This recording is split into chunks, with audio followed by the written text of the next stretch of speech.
Hi there, it is Monday, January 29th, 2018, and it is day 25 of my 365-day Move It challenge. I'm getting ready to get down on my mat. It's about 9:30 at night. It's been a hard day. I don't know what else to say.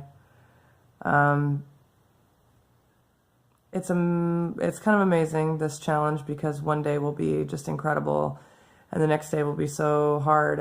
I don't know what to do.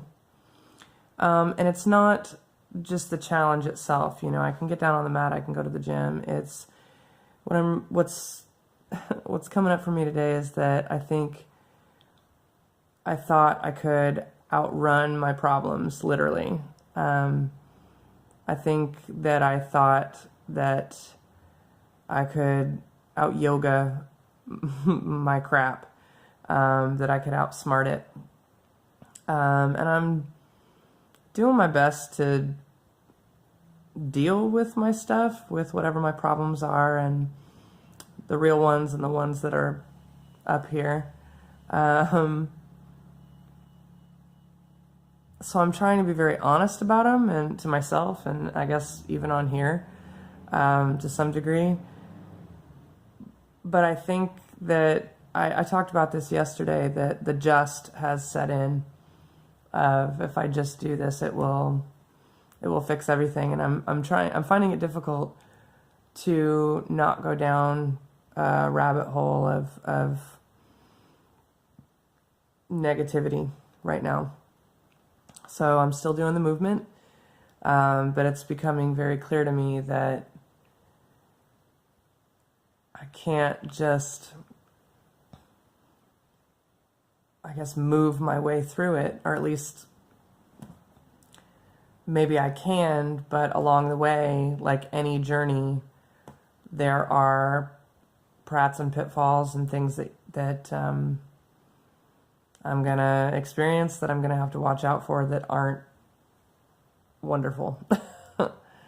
So that's where I'm at today. It's hard. I've cried a lot.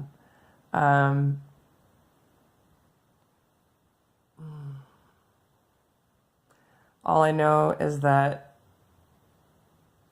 I've got to keep moving, and not be just because I said I would, or because I'm recording myself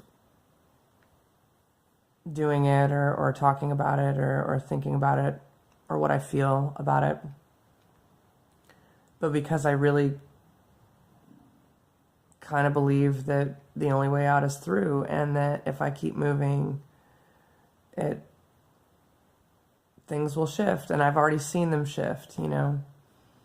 It doesn't mean that old patterns of thinking don't find their way back in there. I like to say anxiety comes to visit, but it doesn't live here anymore. So apparently it's just a visit.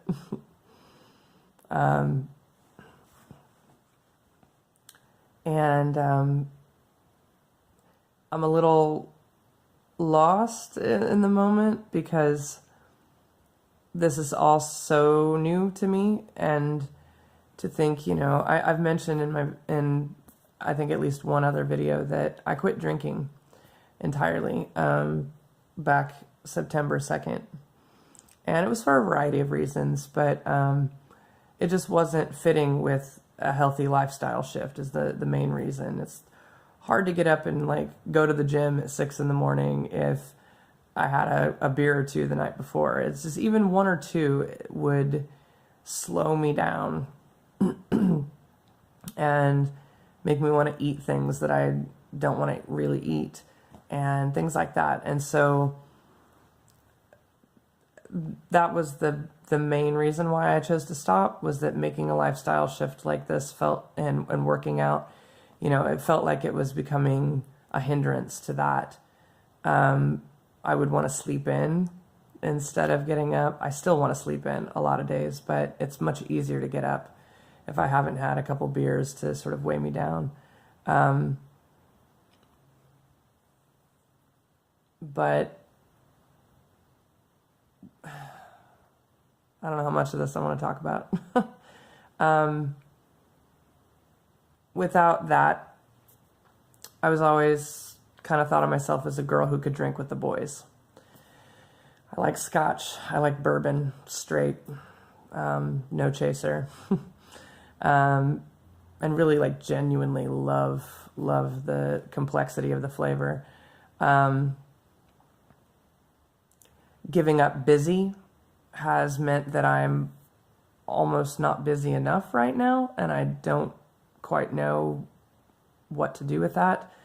Part of my struggle this weekend has been that I didn't really schedule much time for myself, for me just to relax by myself without having to parent the entire time, which sounds so selfish, I realize, to some degree. But when you're the primary parent, you know, I take my daughter to work with me. We homeschool. She goes to work. I work in a facility that works with homeschooling families. And so we're together a lot. And I need breaks from that. Like anybody, I need breaks as much as it's awesome. And it's like the best possible situation you can have in the United States, I swear. I still need a break.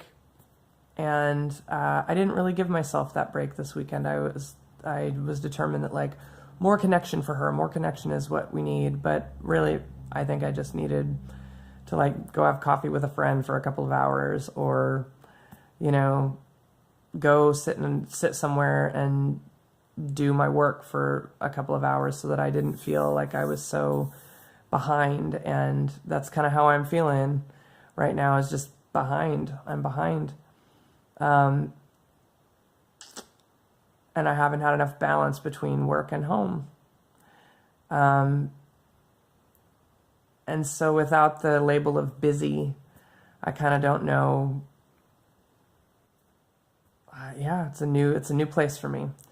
So, being a person who's getting up early in the morning to go exercise, that's new. It's all just very new, and it leaves my identity a little in question, and not in a bad way. It's all, I think these are all really positive changes that I'm making, but I'm just trying to figure out where that pendulum needs to go next, which direction it needs to swing.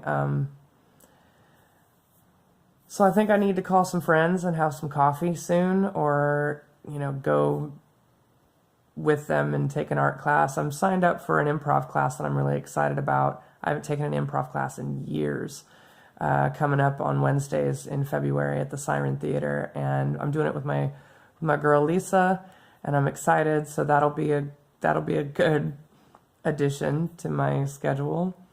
I've never been here before where I felt like, okay, I'm working, I've got a lot to do. I always have a lot of work to do, but in terms of having other things, I've always kept a lot of other things outside of work, and it's been insane to try and manage. So I thought, you know, like I'll cut back on some of that stuff because I don't want to feel insane anymore. I don't want to be busy all the time, but now there's not enough work-life balance and balance that's, you know, stuff to feed me. So I think this is just a moment and not a larger scope problem, but that's how I'm feeling today. I'm going to keep moving through it. I'm going to keep moving. That's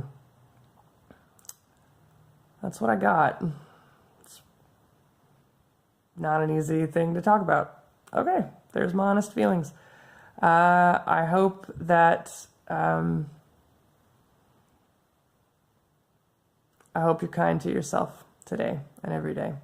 I'll see you next time. Thanks.